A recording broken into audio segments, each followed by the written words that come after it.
what's an NFT? I said, what the hell's an NFT? It's like real life Monopoly. Everyone is doing it like Gronkowski. Can you please help me make an NFT? NFTs. What are they?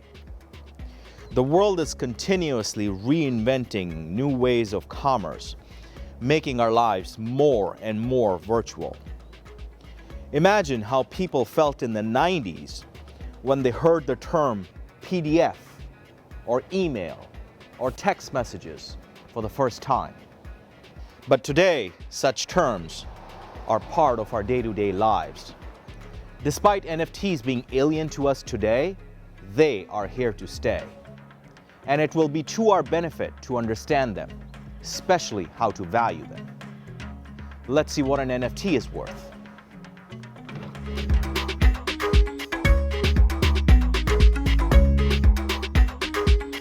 Hi, I'm Bharat Kanodia.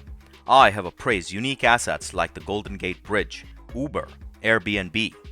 I help owners by telling them what their business is worth. NFTs stand for non-fungible tokens.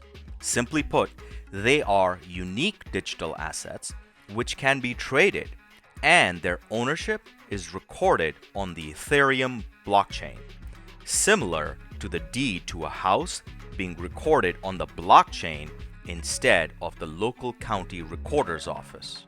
NFTs can be art, music, videos in the form of JPEG, MP3s, GIFs, and more. They can be purchased and sold just like physical art, and their value is largely set by supply and demand. With this basic understanding of NFTs, there are 5 factors that determine their value. Think of these factors like square footage, location, age, and other parameters that affect the value of your house. 1. Age.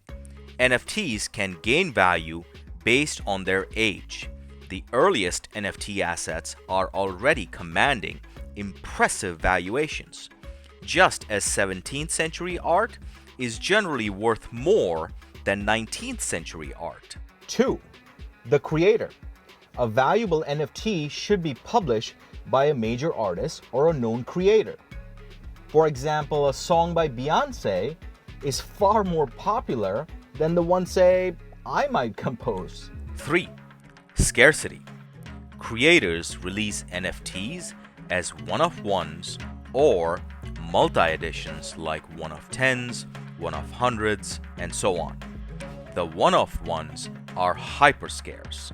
Similar to cars, Toyota and Ford make hundreds of thousands of cars a year, versus Bugatti, which makes a few hundred. No wonder on a per-car basis, Bugatti is much more expensive. 4. Release pace. Artists that release only a few pieces a year tend to sell for higher than similar caliber artists that may release pieces multiple times a week. The human need to attain the unattainable. 5. Richness. Essentially, additive features such as audio can boost an NFT's value. We all want things with the most bells and whistles. Now let's see how NFT valuations work. There are 2 ways you can value an NFT. 1. Based on income. Is there cash flow associated with your NFT? Or could you license it to somebody and collect a royalty payment? If so, what would that royalty payment look like? If there is a cash flow associated with your NFT, calculate the total cash flow over your NFT's lifetime. Now take that number and first multiply it by 0.1 and then by 0.15. The value of your NFT is between these 2 numbers. 2. Sales comparison. What are other similar NFTs going for? If you can find a recent transaction of a similar NFT, you can make a case that your NFT is worth at least that much. Similar to how appraisers check for comps when appraising a house. Think of NFTs like domain names. If you were to buy or sell a domain name, how would you value it? When domain names were originally launched in the 90s, people couldn't fathom why someone would pay millions for a particular domain. But now domain names are a household asset. Most of us own at least one. Electronic assets are the future because they require less upkeep than tangible assets. We all will always need tangible assets like the car or the house or the jewelry. NFTs have an operating cost called gas fee, which is a cost of energy it takes to run the blockchain on which they reside. Similar to how our property taxes pay for the county assessor and the recorder's office, which maintain our deeds and titles. Thanks for watching.